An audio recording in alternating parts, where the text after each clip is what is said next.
Hey,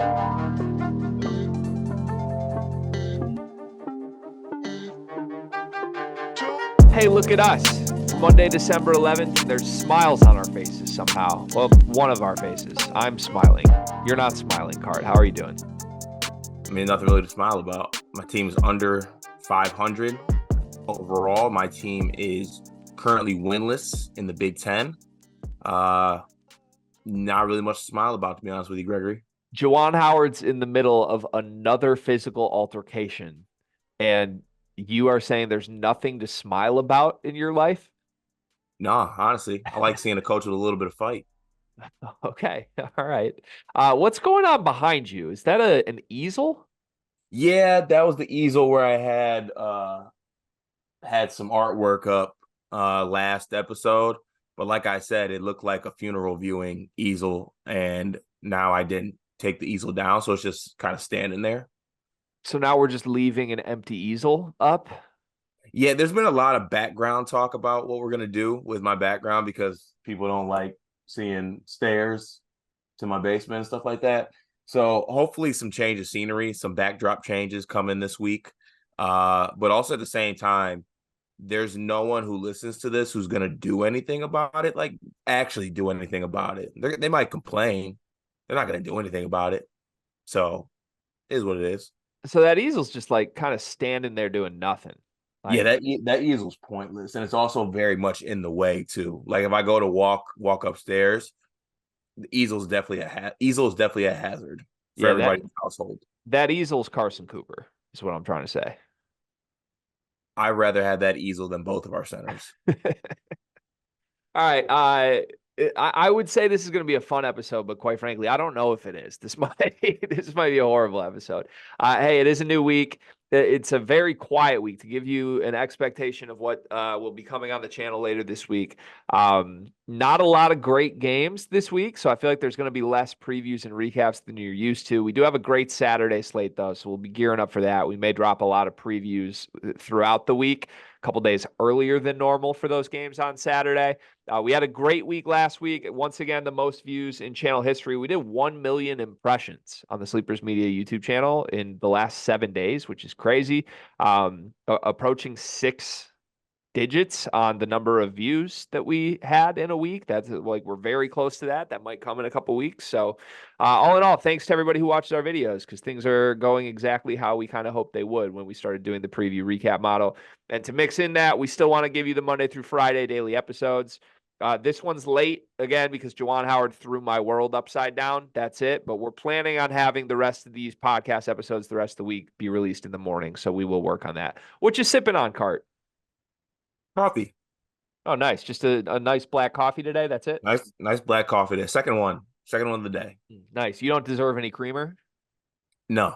Yeah, okay. You got to win games to get creamer. Yeah, I gotta do my. I think I gotta do my part too. We talked about like percentage of whose fault it is. I don't think I took enough blame in this. I don't know what I can do better, but there's something I can do. And I I'm like gonna accountability. I got a week off before we play Baylor. I'm literally using this as a self-reflection week to find out what I can do so I can hold my head high. Nice. I like the accountability from you. Yeah, I was very close to suggesting that maybe Nick Sanders could join me as my co-host for a couple days, and maybe that'll fix things. That'll certainly light a fire under you, I guess. All right. Do you have a YouTube comment you want to start us off with today? Can I get a jab graphic counter down below? Yeah, we got two. We got two jabs thus far. All right. I want to make that known. I'm gonna go with, let's see here. I'm actually gonna go from our Michigan State and Nebraska game recap. This one came from Terrence L. Spain. It resembles my Tar Heels last year when we clearly missed Manic shooting and MSU is Joey Hauser's shooting. Cart, I know how you feel. I felt the same way about my Heels last year. UNC 4L. I was a huge advocate of I don't see the perils or the parallel between UNC and their number one ranking missing a tournament, that team, and this year's Michigan State team. Is that closer than I gave it credit for originally? I think it is. I brought it up on After Dark last night to RC, who He kind of took the bait. I don't want to say it was bait, but he kind of just like he was smirking while saying, but he's like, yeah, there's a lot here that maps. I just think it's the two most pointed examples I can think of a team losing one guy, and then everybody else is affected so much by the loss of that one guy. But I'm thinking about like that UNC starting five. What was the biggest hole in that starting five? I Like I mean, know Manic left, but was it Pete Nance instead of Manic? Pete Nance was really clunky. Yeah, it was Pete Nance. So what happened was like, So Michigan State situation's worse. yes, yep. It's worse than UNC. Yes, mostly because like Armando Bacot is a better player than your centers. But like it's more embarrassing for UNC though, if that makes you feel any better. Like the last year's UNC team still had the talent to be a really good team despite what happened. Michigan State on the bright side is maybe just its expectations more than it is like massive underachievement, you know? Yeah, I agree. I mean, even the hype that Michigan State had, the hype was also different between the two teams. I mean, very similar, don't get me wrong, but like Yeah. there was a Sports Illustrated cover reincarnated of the year they won the championship and they were the number one team. Yeah. After the previous year going to the championship game and having it like it's similar for sure. But it's like picking worse versus worse between it's like Michigan State centers. One's Carson Cooper and one's Monty Sissoko. They're both bad. One's maybe a little worse, a little less worse. Yeah, I think like, Sports Illustrated was giving North Carolina's guys publicity. Wiener World is giving Michigan State's guys publicity, right? University Wiener. University Wiener. Sorry, that should have been maybe the moment we realized the guy who's at media day saying that he's one of the best point guards in the country is working with Wiener World an hour later. Okay, all right. I'd like to read a comment. Can I have a comment of the day today? Yeah. Do you actually like look at the comments, like the YouTube comments, and like get mad at the ones I pick sometimes? Not really, no. Okay. I like all our comments. Yeah, I never Yeah. have a problem with anyone you read. So this is a tweet response to me. I got some bars off on Twitter last night. Of course, I was once again the jabs. Right, I was throwing a couple jabs, both at my own program and also your program. And one of my tweets was, I said I would have been in the portal yesterday if I'm a McDonald's All-American collecting DNPs on a 4-5 team with a coach threatening to play his son. I quote tweeted the video of Izzo joking that Nick Sanders and Steven Izzo might get minutes at center. Mm. I want to read a response tweet. This is from Jaden at J_A_D_E_N1. That's more underscores than you have. That's embarrassing. That is. Here's the word for word tweet. He said, and Greg, that's why you're only a fan and we're never an All-American. You're a fat, lazy bum with no life and no future. Your wife's going to be fat and you're just an idiot. God damn. Somebody replied to that and said, damn, you laid it on thick. I was going to quote tweet it, but I didn't want to bring a lot of attention to it. I literally like spit out my drink laughing to go to that final line he went to is wild. That's insanity. Will Smith style. Keep my wife's name out your mouth, Jaden. Okay. Good grief, man. Yeah, not great. Not great. All right. Let's move to the Discord, which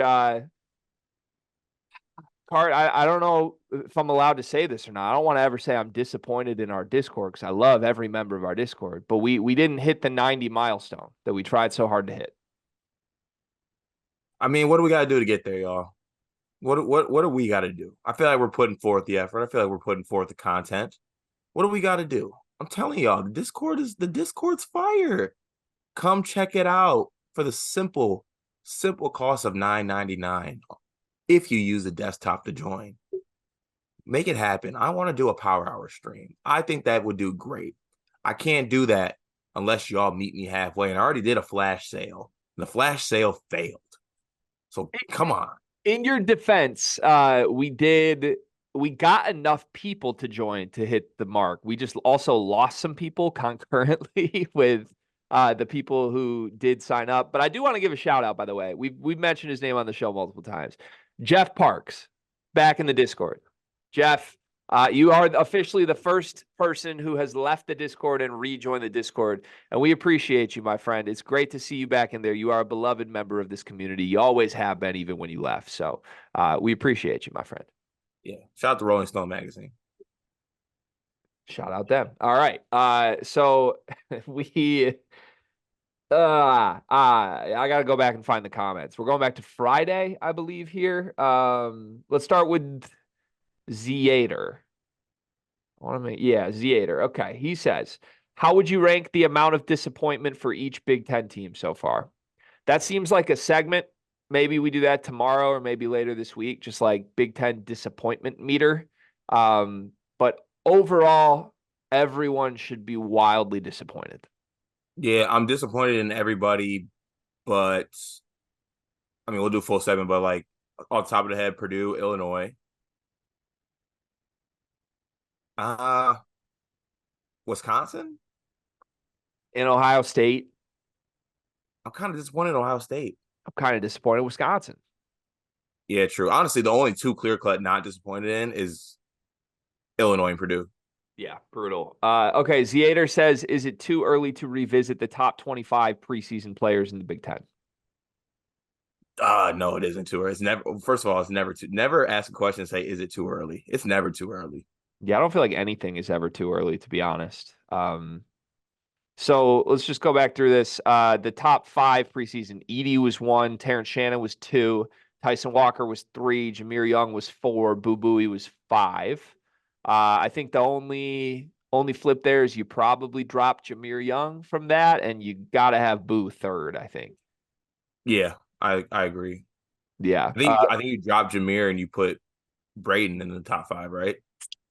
That's the thing. I don't know who 5 is. I think it could be Braden. It definitely could be Braden. Going back through the actual list, they had Cliff Amorie at 6, Coleman Hawkins at 7, Olivier Comwo at 8, AJ Hoggard at 9, and Zed Key at 10. All 5 of those players are overrated. Yeah. Well, Olivier's been really good. He's not the 8th best player in the conference. Are we sure? I guess he might be, but that's an indictment. I think he might be. Yeah, that's an indictment on the conference. Yeah, but even further down, man, just get like Ace Baldwin 11, Kisei 12, Sanford 13, Dawson Garcia 14, AJ Storr 15. This conference stinks. It's bad. Braden Smith wasn't on the list, which is absurd. He would absolutely be in the argument for 5. I had it like this. I had Edey 1, TSJ 2, then a gap, then Boo Buie at 3, then a gap, then Tyson Walker at 4, then a gap. And then I think the 5th spot either goes to Jameer Young or Braden Smith or Doug, or I think you could make an argument that Khalil Ware and Bruce Thornton could work their way into the 5th spot. Yeah.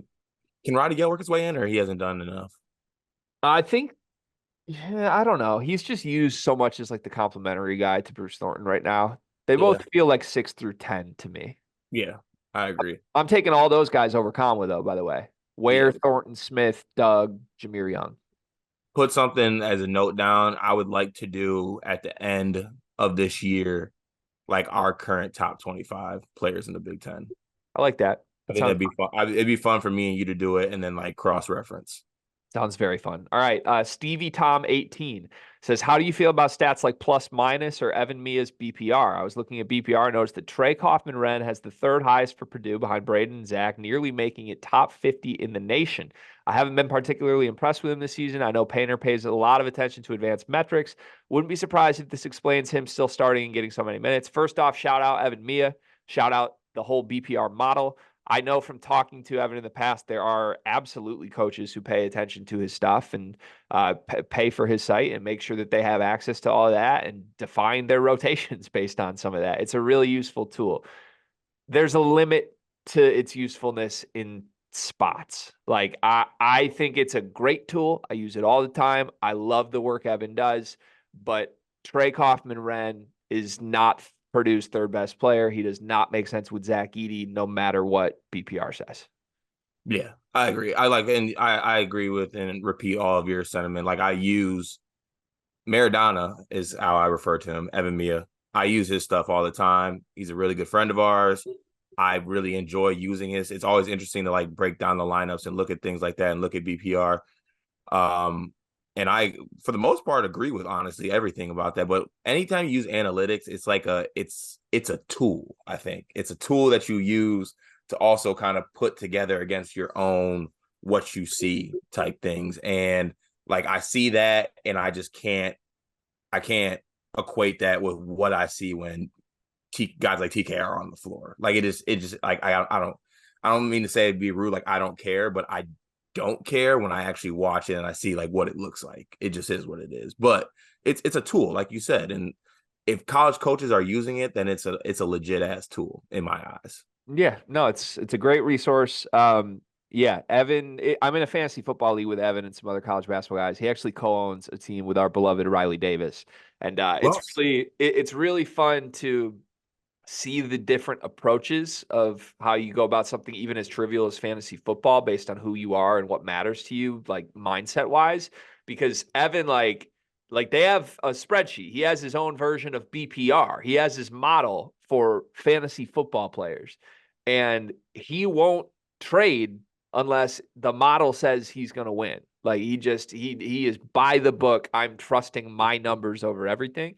And sometimes there are like very obvious issues with that. Like he had Jonathan Taylor valued as a very minimal guy because whatever his numbers said just were not computing with how he had missed games early in the season.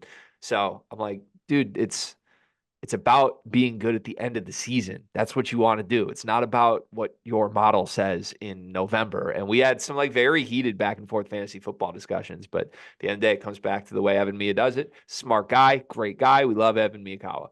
Matt F says, is Tyson Walker a potential lottery / first round pick if he's 6'4" instead of 5'11"? I don't know if it'd be lottery necessarily because I don't know if he does a lot of the other things. But if you get a 6'5", 6'4" Tyson Walker, like that's a 15-year like role player on a good team to me because I think he's really good defensively, and then obviously the scoring part. I feel like that earns him a role in the NBA. Yeah, I think the answer is yes. I guess I don't know. It's so hard to envision a bigger Tyson Walker because he would be so skinny. Like, does he get stronger also if he's up to 6'4"? Like, I'm assuming that I love Matt F, but I some questions like this I kind of hate, to be honest. oh, Like stop it. I love this question. I don't like because I don't like, oh, if Doug was 6'4", if Doug was 6'2", like Yeah. I mean, yeah, like if I was able to not go back for seconds, we would have a sleepers only fans account. Like the ifs just don't do it for me. So just I Googled Marcus Sasser height because that's the first thing that came up. Marcus Sasser That's like feels 6'4", isn't he? Sasser is 6'2", and Oh, Sasser is he? feels incredibly small at the NBA level. And Okay. to me, Marcus Sasser was a much better score guy in college than Tyson Walker has been. Uh, Right. Tyson's great. Sasser was like all-American guy. So like Sasser, we're seeing him have success at the NBA level. He's 2 inches shorter than what this bar would potentially be, but I don't know. I think Sasser was a first round pick too. it was a little reachy from the Pistons, but it worked out. It I worked mean, out. It worked out. Yeah, Tyson would play a long time if he was taller. Boom Fizzle says looks like both Edie and Braden are analytics darlings. Oh boy, Cart, the Purdue fans found the lytics. That's where we're at right they now. found the lyrics. Boom Fizzle says, do you buy Smith being rated this highly, or are the stats skewed simply because he plays with Edie? So this is another Evan Mia. I think they link to Evan Mia's site where he has like the top 10 players sorted by his BPR, and Braden Smith is in there. For the record, Braden Smith has been in there since preseason. Like this model has been like there's preseason stuff that goes into this for projection purposes. Braden Smith was top 10 coming into the season.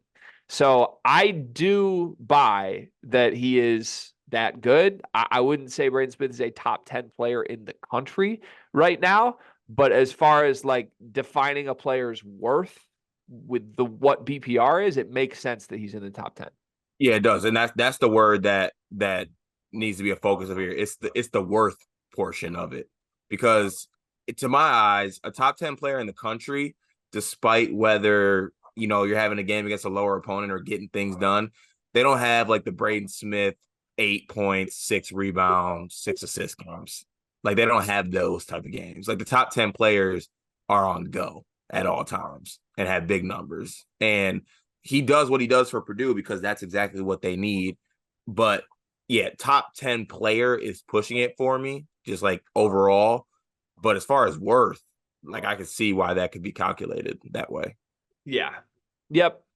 Next one from Ulamog. He's got our people of the week, our players of the week. Sleep freak of the week goes to Fam for keeping the betting channel alive with his mostly winning picks, unlike some other member who dropped one insane champions parlay on a random Tuesday only to never be heard from again.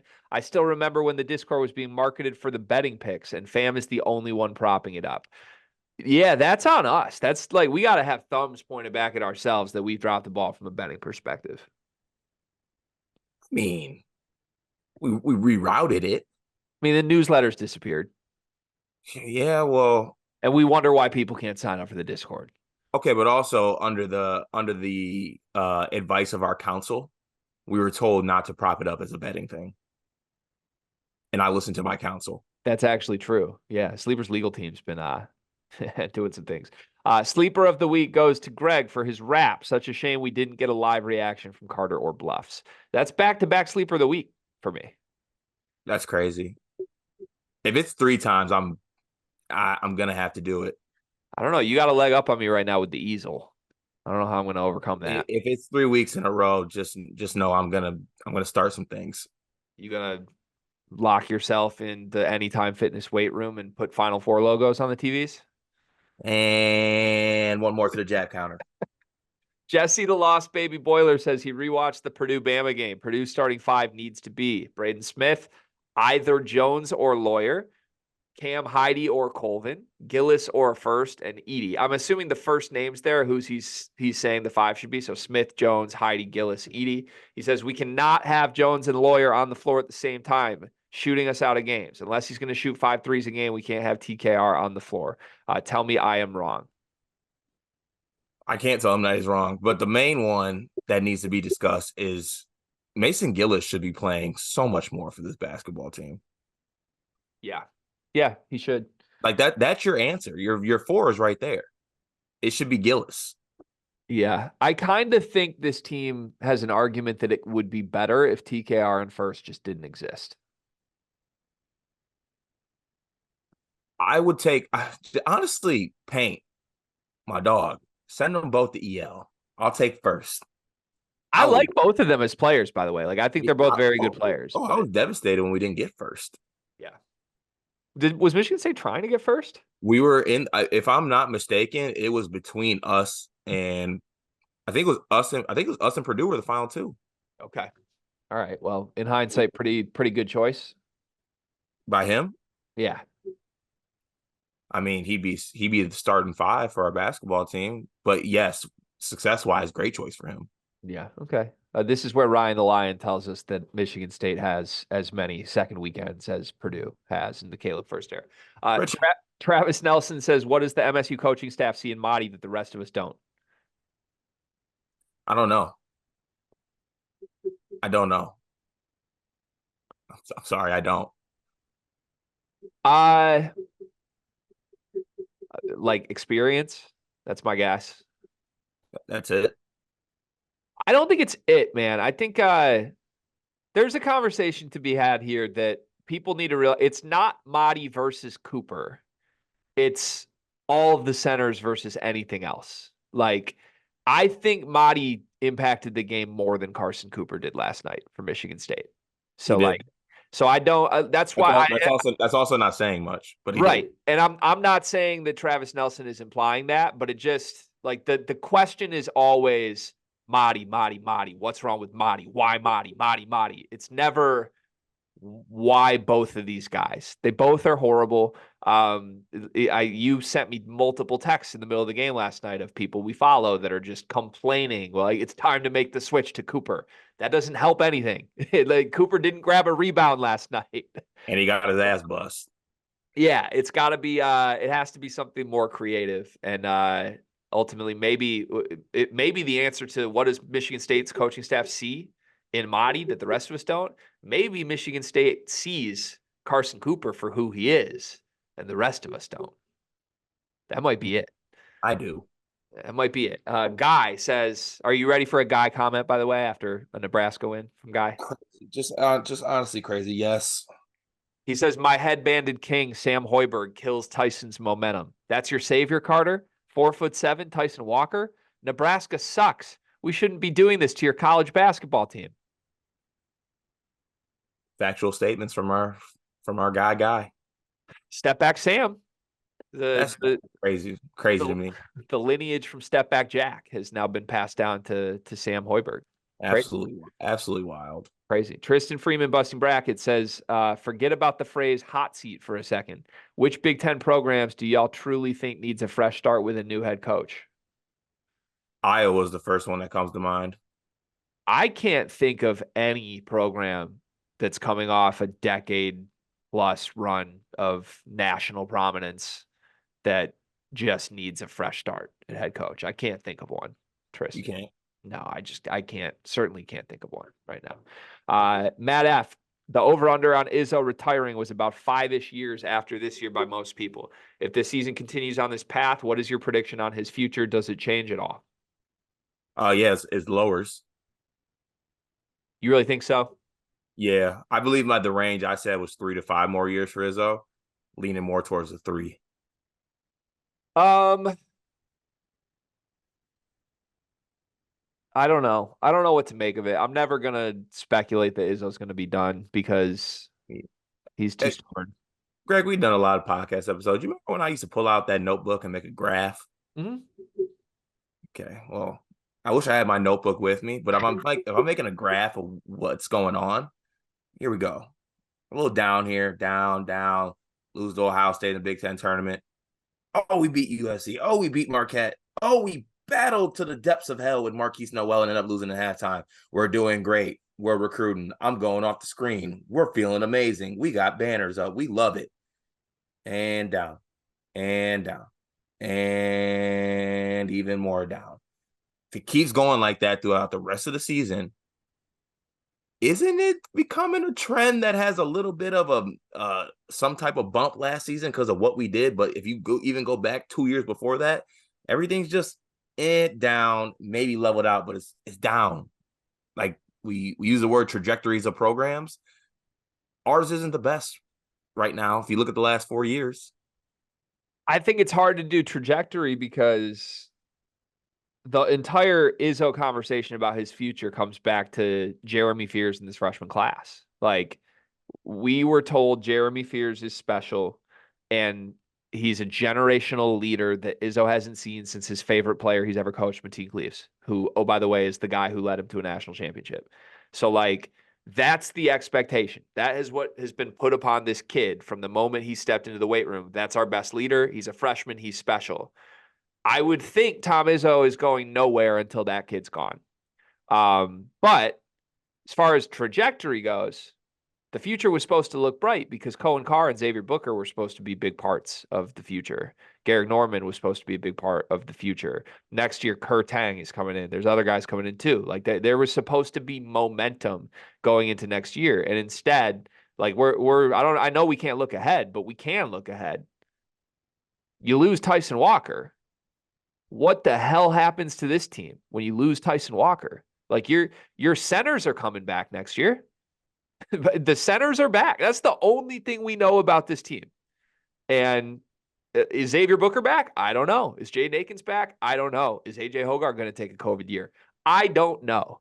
But none of those things seem particularly promising. So in the end, to me, it comes down to Izzo's belief in Jeremy Fears and if Cohen Carr and Xavier Booker turn into anything by the end of this year.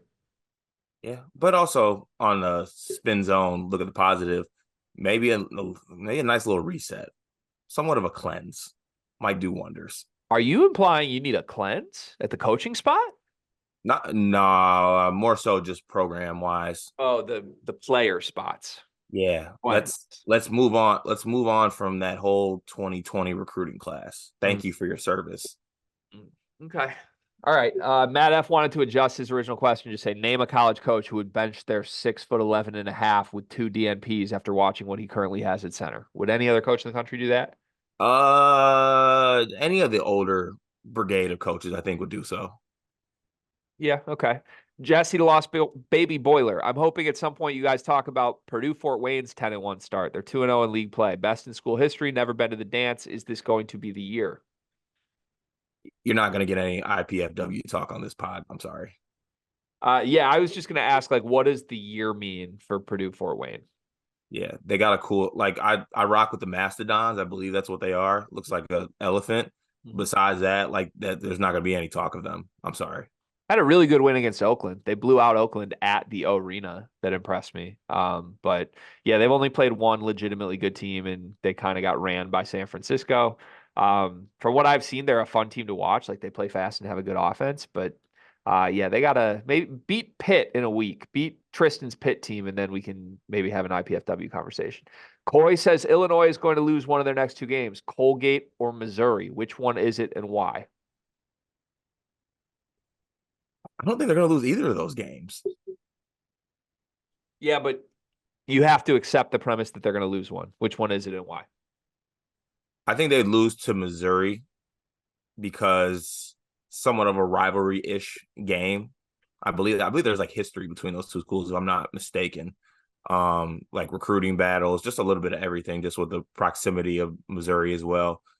Yeah, but I think it'd be the Missouri game just because I actually like some of the pieces Missouri has. So I think I'd go with that, but I truly believe that they win both of those games. I will also take Missouri just because Missouri is a better basketball team than Colgate in my mind, but I'm a little worried there could be a hangover from the Tennessee game. Like, just it seems like a sleepy spot to come home and get Colgate after a little bit of a, like, just you got kind of worn down at the end of that game. And now you're resting up and then home gaming. I'm a little worried they could start slow in that game. We've seen the team start slow, but I think they win both. That boy from Illinois says the last time both MSU football and basketball finished with losing records was 1981. Michigan State will need to go at least 9-11 in the Big Ten to avoid making history. Why are we at this point? I mean, so they got to go 9-9 in the rest of their Big Ten games since they're 0-2. They got to go 500 the rest of the way to have a winning record this season. They don't do that.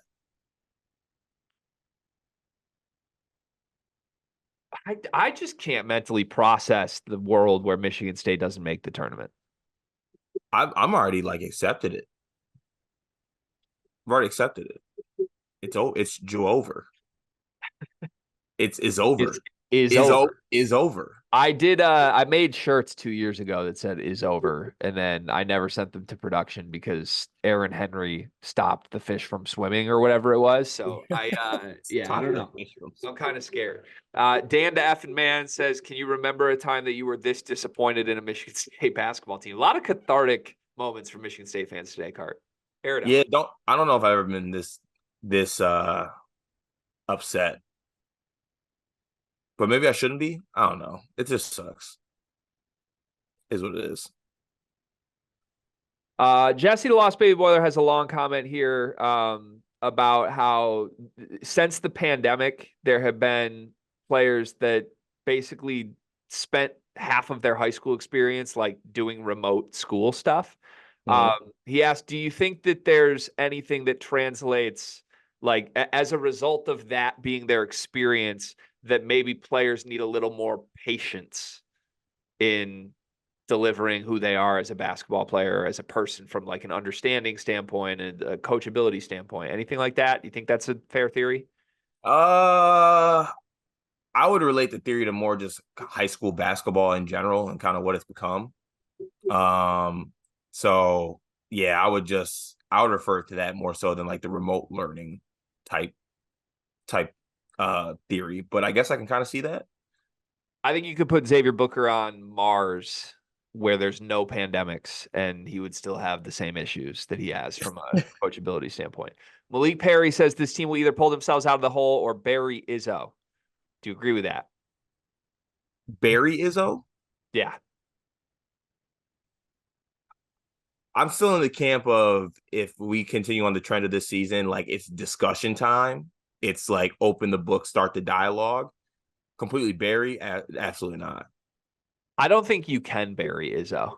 Like, I don't think there's anything that could happen that buries Tom Izzo at this point. Malik Perry says, I hope Izzo gets buried so we get a roster filled with transfer killers at the 5-3. I mean, I just don't know. That just seems a little too far. I would like to crowdfund getting Malik Perry on a bus to the Michigan State basketball offices and just send him in with a GoPro and be like, do your best. Figure out what we can do here. I'd love to see what would happen. All right, a couple more will fly through here. Travis Nelson, it'll never happen, but my hope for this team is when Kohler gets back, go with him and Booker and completely away from Sissoko and Cooper. 8-man rotation gives you Hogard, Walker, Akins, Hall, Fears, Carr, Booker, Kohler. Could that happen? At this point, yeah, but also we got a big man coming off a foot injury in the middle of the season. Yeah, I think if you're banking on Jackson Kohler to be the savior, you're setting yourself up for failure here. That would be my hesitation. But also Jackson Kohler with a bad foot is still better than both of our centers right now. Maybe. In a boot. Did you think Jackson Kohler was better than these centers last season? I actually did, yeah. Okay. I think you and I were in the minority on that. Yeah. Yeah. I think he's been the best since he stepped on this campus. Yeah, I agree with that. But all right. I believe that's it for today. All right, we made it through. Thanks to everybody in the comment section. We appreciate you. Let's get to our topics today, Cart. Mick Cronin had a hilarious quote that I want to come back to this weekend. I can't remember. Are you a Mick Cronin guy or not? Am I a Mick Cronin guy? Yeah, I am. Okay. I'll be curious if you like this quote or not. This was a very your coach at Albion quote, I feel like, if he was talking about you. Mick Cronin came to the podium and said, Eric Dixon, it's not like he's a great athlete. He got 10 rebounds. The other kid, Burton, he played 4 years at Richmond. Very loaded comments, like kind of really going personally at two of the players on Villanova who really won Villanova the game against UCLA. If you listen to the full quote, if you watch the full video, Cronin is trying to make a clear point about Adam Bona, who just had a horrible game. And Cronin was calling out his effort. The part that got clipped and written by all of these sites was just the words about the Villanova players. So it made it a little better if you saw the full video. But are you okay with this quote from Mick Cronin? Do you think it's ridiculous? How do you feel? I think I'm in the minority of this, and I'm okay with it. Whoa. I am, to be honest with you. One, I think the Adem Bona part is a big factor in this. And I get it. Like, you don't want to personally name kids like that. Could he have maybe worded it differently? Yes. But it's used as a tactic to come back to the fact that he wants to motivate his own players and do his own things. And Adem Bona, like I even stated in the preview that I did, this should have been a game that he dominated. Eric Dixon should not be able to hang with him. Other guys on his team should not be able to hang with him. That is a fact in my eyes. Did they catch a stray because of what the point was that he wanted to talk about his own players? Yeah, but I don't see that big of an issue with it. Like, maybe if I'm Eric Dixon and those guys, I'm like, damn, Mick Cronin's disrespecting me, which he kind of is. He's saying that Adem Bona is better than him, but like, who really cares? Isn't most coaches going to say that their player is better than the other player on the other team? Like, that's normal to me. Yeah. Okay. I mean, I guess I'm not surprised this is your stance, but I don't agree with it. Connor Hope had a good poll on Cronin. He says, in 5 seasons at the helm of UCLA, Mick Cronin has not brought in one up transfer. He's only added 3 transfers during his Bruins tenure. All 3 came from high major schools. So, like, pretty clearly some animosity to the mid-major level here from Mick, which honestly, from a portal perspective, I don't mind that element of it. Like if Mick had come to the podium and just been like, look, our center got outworked by 2 mid-major guys who are now at Villanova. If he had been more broad about that, I don't have a huge issue with it because I hate up transfers in general. I think that's a failing way to build a team. I think that's part of why Villanova is bad this year, by the way, is that they're built around these guys who are up transfers. I don't like going so personally at them. I don't like saying Eric Dixon is a bad athlete. I don't like, I mean, the Burton thing, you didn't even mention his full name. You say the other kid, Burton, he played 4 years at Richmond. Like, that's supposed to be some horrible thing. He was super productive there. And now he's at Villanova because he earned that opportunity. So, like, imagine, let's just say hypothetically, like, Jeff Goodman's in a Zoom call with Field of 68 folks. and he drops a Carter Elliott. It's not like he's a great podcaster. He got 1 million impressions last week. Like, aren't you disgusted by that? Am I disgusted by it? Yeah, like, aren't you upset about that? I mean, am I upset about it? Maybe a little bit, but also that ain't what you want to do. I'm built there. I'm built extremely differently. So what do you think Eric Dixon's doing when he sees this quote? Like, what's Eric Dixon's approach? Shit, if he's probably like that's hilarious because you thought that, and I went out there and I busted your big man's ass, and I'm probably gonna keep that. We're two petty MFers. You telling me you're not keeping a chip? I love keeping a chip.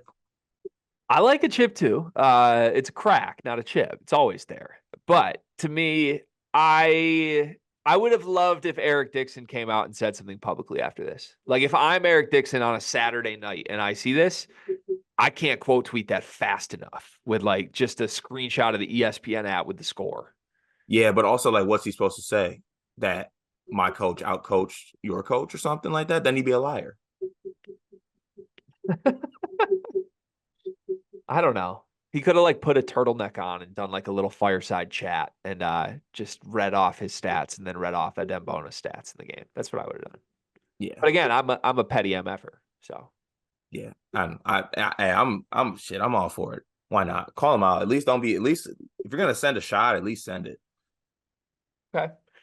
All right. Mick will be interesting, but what an add to the Big Ten Conference coming soon. I don't think there will be a shortage of Mick Cronin moments. And for how many years we get Mick Cronin and Tom Izzo overlapping, there's going to be some sort of moment between those two. I can feel that coming. Okay. You have a topic you brought to the table today, which is interesting. There's 7 undefeated teams left in college basketball. We might throw some honorable mentions in here that have lost a game at the end, but we want to play a game of, are these teams actually good? We're going to go through the 7 undefeated teams, and you tell me, are they actually good or are they not? Team number 1, the first 3 are pretty obvious, so we can be quick. But team number 1 is the number 1 team on KenPom. That's the Houston Cougars. They are 10-0. Are they actually good or not? They are good, but they are also not previous Houston teams. I want to make that very, very clear. They're good, though.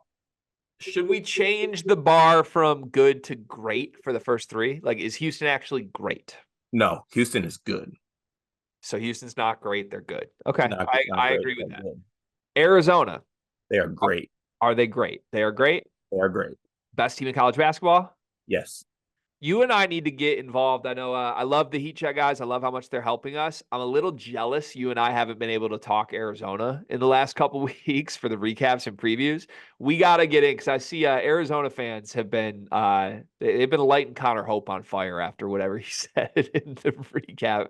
So we need to we'll do Arizona Purdue later this week, and I'm excited we get to talk about Arizona. Baylor, are they good? Are they great or not? I think Baylor's great, actually. Ooh, can they be great with the not great defense, though? The thing is, I think that it picks up. Okay. I mean, it would, in theory, pick up against a team that can't make a shot from outside, right? And add 1 to the jab counter. But yes. Actually, y'all are making shots. That could be an entertaining game. Yeah. And then Baylor wins 90 to 64. Are you going to that game? It's at LCA, right?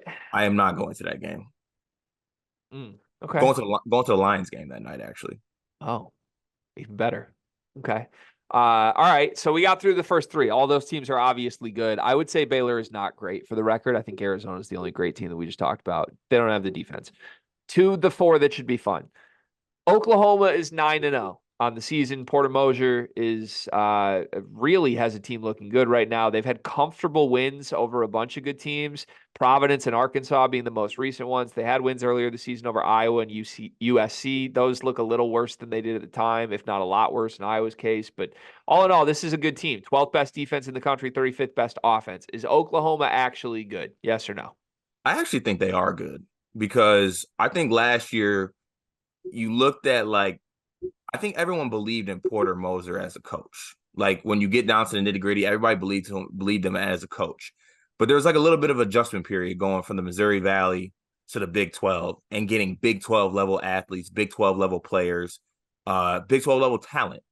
And I think that Porter and his staff have done a great job of that this season. And now you're reaping the benefits of that. You're reaping the rewards. I think this is a good basketball team. I don't think this is a fraudulent, record in my opinion. Also, Javion McCollum is an absolute monster. Like, he is a killer. They got some pieces on his team, and I think that Porter, like I said, Porter Moses is a really good coach. So like I'm buying the Sooners as a good basketball team. Okay, I'm with that. I like that they feel like they don't have a superstar to me. Like You don't think Javion McCollum's a superstar? I For think them? he's a great player. Like, he's their best player. Mm-hmm. I don't think he's a superstar. And I think on other nights it could be other guys who step up. Like, I think Otega Owe is very, very good. He's been their Yeah. best player in games. I don't know. I just think they're balanced, and I like that. I like Porter Moser teams that feel like they have 5 different guys that can beat you. Like, I think back, like, Krutwig was obviously the superstar, but like they had Clay Custer who could kill you. They had Lucas Williamson who could kill you. Like, that's where they're most dangerous to me. And I feel like Oklahoma has the balance this season where they could surprise people in Big 12 play. So I'm with you. I think they're a good basketball team. Moving down the list, is Clemson actually good? Yes or no? They are 9-0. You love the Tigers, I'm pretty sure. I love the tie. Love the front court. Love PJ Hall. Love Dylan Hunter. The addition of Joe Girard. Not saying he's buying into the Clemson defense, but he's a guy who can fill it up in a hurry from outside. I really like this team. I do. I think they're well coached, and their front court too. I think in an era of front court players that can sometimes not be as tough as previous years, like they're able to out tough guys down low. Like they went to that game in Alabama and they had that front court in hell. Grant Nelson looked like a little kid. And I think there's a lot of front courts around the country that they can do that. Like I look at the great teams, like Arizona's front court, you're not gonna like punk them or anything like that, out tough them. Could they out tough a Duke front court? Hell yeah, they could. Could they out tough a UNC front court? I do believe that they could. Will that lead to wins and like them win the ACC? I don't know about that. Obviously, it's outside of that. Basketball is more than just being able to out tough people in the front court. But like, this is a damn good team, and PJ Hall is like one of the best players in the country. Yeah. Yeah, he is. He's really, really good. I'm with you. I think Clemson's good. I also think Clemson's better than Oklahoma, just for comparison's sake in what we're doing. I like Clemson more than I like Oklahoma. I would say that too. Yeah. Also, to complete the circle, we're going to do coaching stuff in a minute. If Michigan basketball is having a parallel to Michigan State football, hiring Brad Brownell would be hiring Jonathan Smith.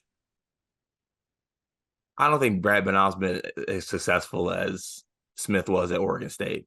He hasn't? No, like they've been missing the tournament. Have they? I don't think they made the tournament like the last 5 years, to be honest with you. You do know that Jonathan Smith had a lot of losing seasons at Oregon State before 2 decent ones. I mean, Brad Brownell wasn't ACC Coach of the Year, was he? I don't know. It might have happened once in his like 20. Brownell was on the hot seat coming into the season because he wasn't making the tournament. They went 23-11 last year. They went 25-10 in 2018. They went 22-12 in 2011. And they missed the tournament, right? No, not all those years. Which years did they make it? Made the tournament in 21, made the tournament in 18, made the tournament in 11.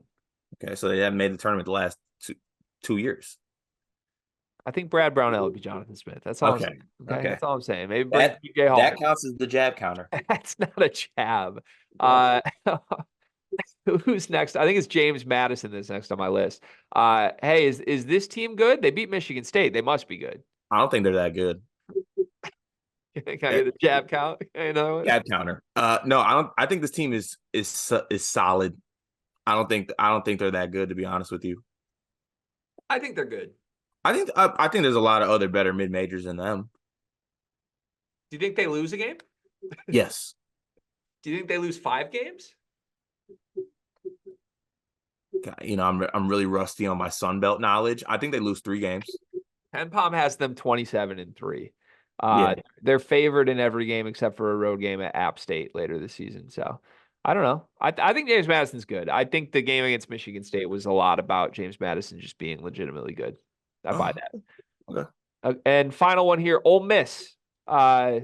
it's just great to see a good person have success. Yeah, you know what? Like a good feel good story that really gets you choked up when you think about it. Would Chris Beard be like the Urban Meyer? Like it back to my parallels. Like if we spent a month saying like raise the flag, bring me Chris Beard, would that be the same? No, because Chris Beard got arrested. Uh Urban Meyer just is a little sexual deviant. Little horny. Yeah, just a little Yeah. bit.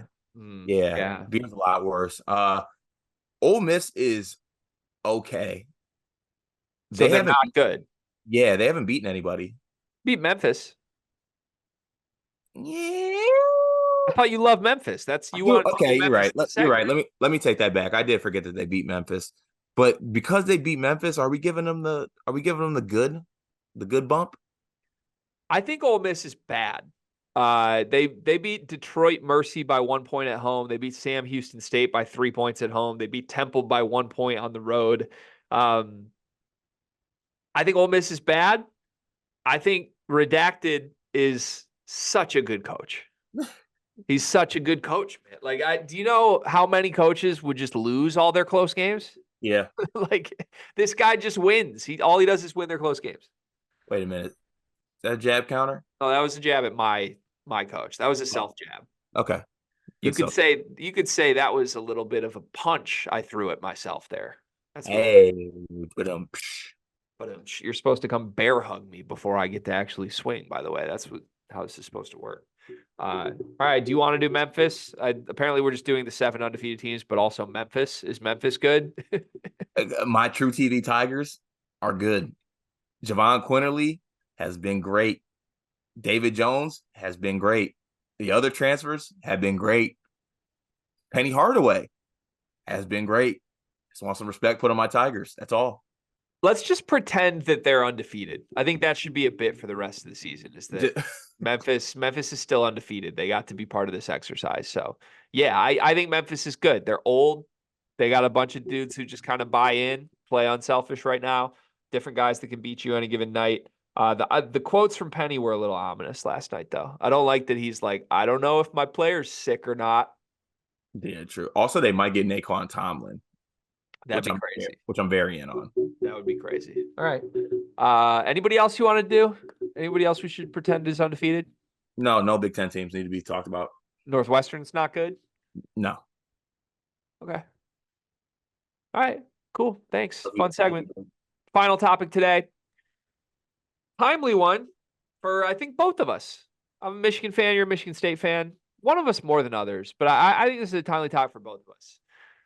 Let's just like hypothetically look ahead to the end of the season, maybe April, May range. What's the coaching carousel looking like these days? Like years ago, there were a lot of different names mentioned than would be named now. Like who is the best coach available that a program, any random program, could maybe have their eyes on this year?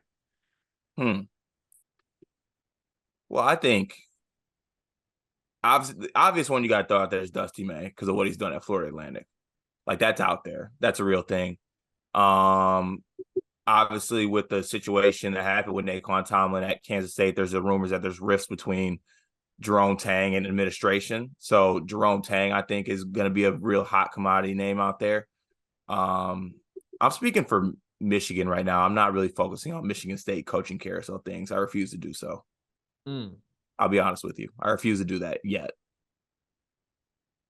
I think yours is a little bit more prevalent in this situation, given the times. Got it. Okay. But because we love a good hypothetical, I will give you 3 names currently that when the time comes, who I'd like to coach Michigan State in no order. You didn't have to do this. I find it interesting that you're ready to do this. Yeah, I've just why not? Why not me, huh? I am doing anything in my honor. I am making this man say no. First person I'm going to Scott Drew. And I'm making that dude say no. It's the first dude I'm going to. Second, Am I allowed to comment or do I have to wait? can you wait to the end? Sure. Okay.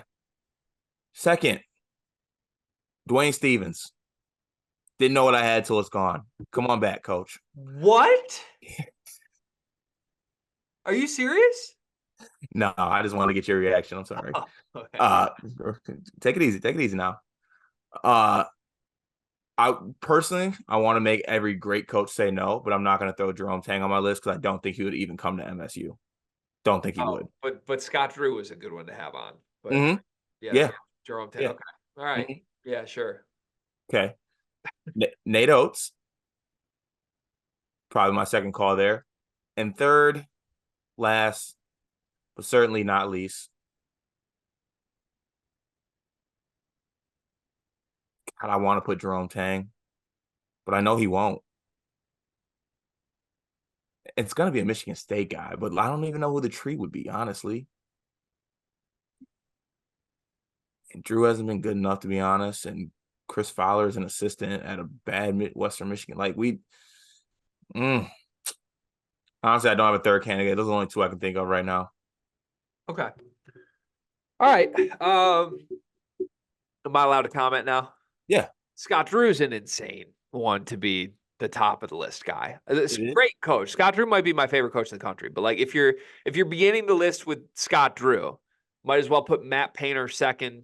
Might as well put John Shire third. Like, can we go down the list of the quote unquote elite coaches that are happy where they're at, that for God knows what reason we think would be excited about getting a phone call from Alan Haller? Like, what's the scenario where Scott Drew leaves? It's just money. That's all this is.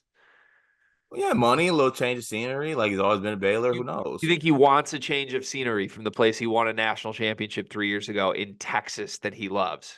I think Scott Drew's a fixer. I think Scott Drew's the happiest guy in college basketball. I think he likes to fix broken things. Oh, got it. Okay. So when we break, come fix us.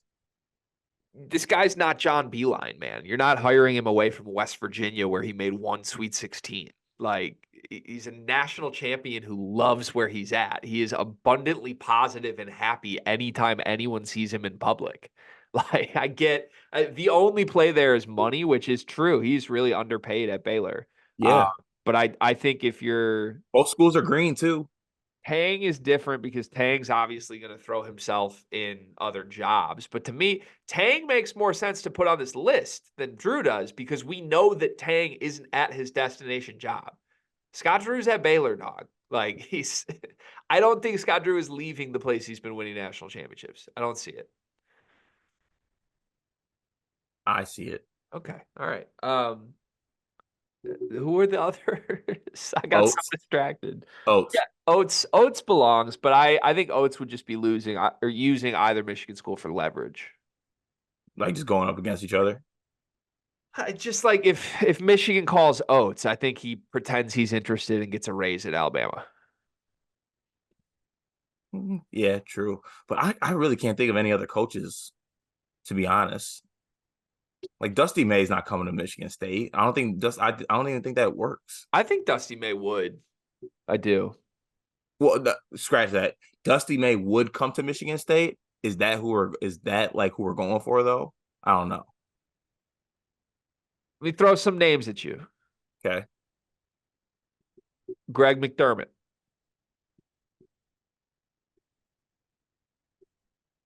No, thank you. Great offense. Yeah, and offensive. Okay. That's really the only name I had for you. Like Tommy Lloyd's a pipe dream, right? That wouldn't happen. Oh yeah, no, there's no chance. Not with what's cooking right now, I feel like. What about? All right, you want to get diabolical? If you say Oregon State's basketball head coach, I'm adding 4 to the jab counter. No, I got a different one. It's diabolical. Okay.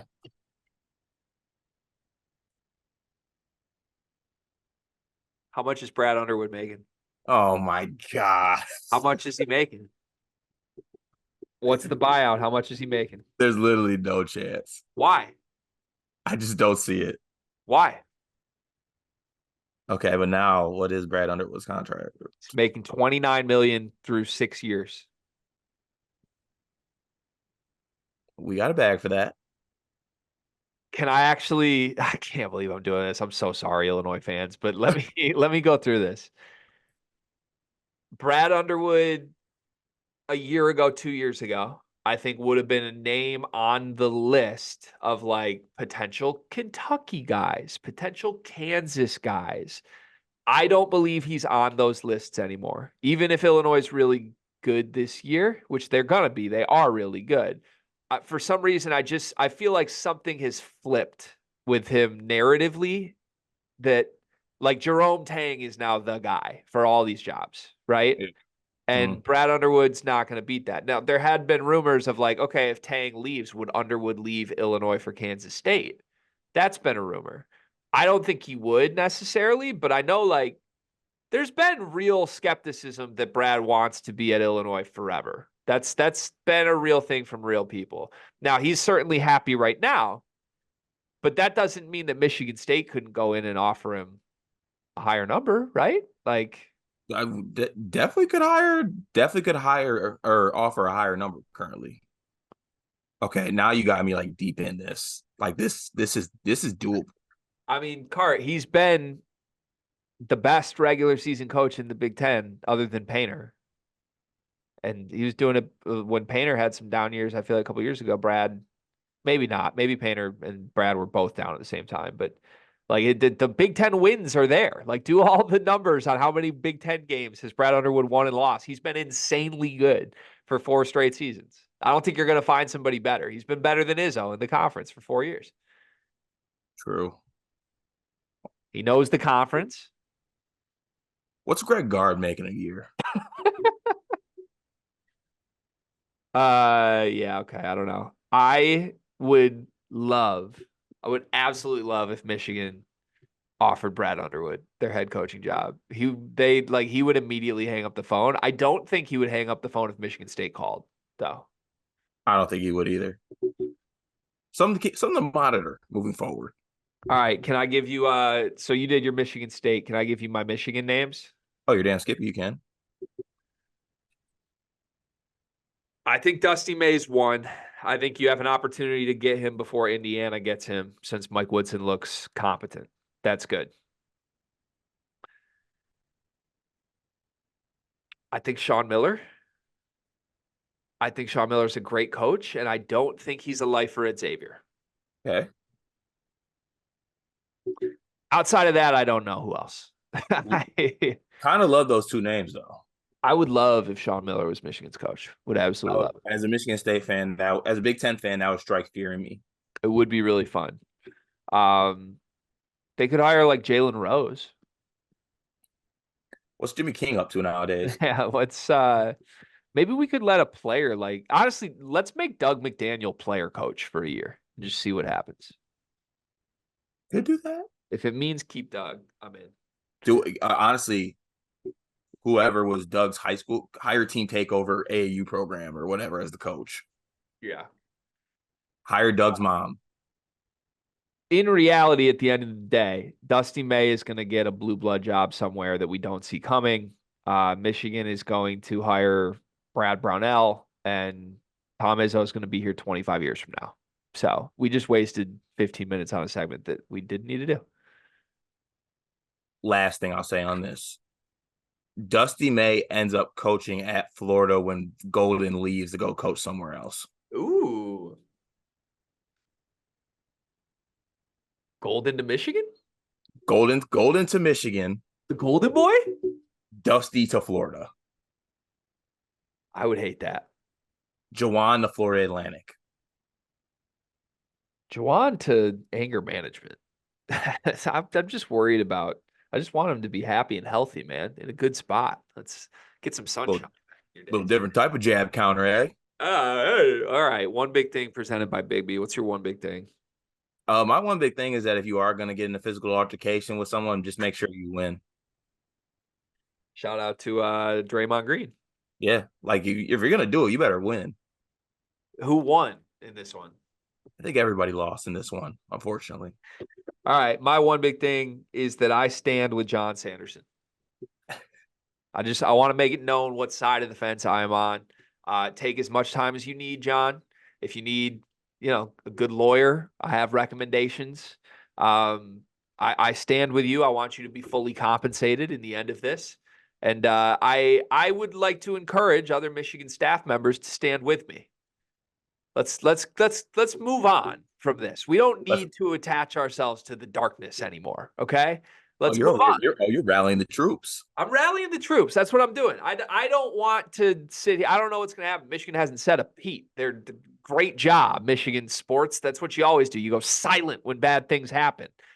Institutional chaos is what it is at that place. I am going to be sick to my stomach if I have to watch a press conference where Phil Martelli talks about how it was nothing and he loves Juwan. I'm going to be sick to my stomach. So you don't have to do it. You don't have to pretend that the bad man isn't bad. Let's just acknowledge that the bad man is bad. Maybe get the bad man out. Maybe hold on to the strength coach who has a 4-star recruit as a son that's been here since Nick Stauskas was in diapers. Acknowledge the bad man. Thank you for everyone tuning in to today's Sleepers Media episode. We will be back tomorrow per usual. Subscribe to the YouTube channel. Don't hit others. And join the Discord on your desktop for $9.99 a month. Thank you. I love you all. And good night.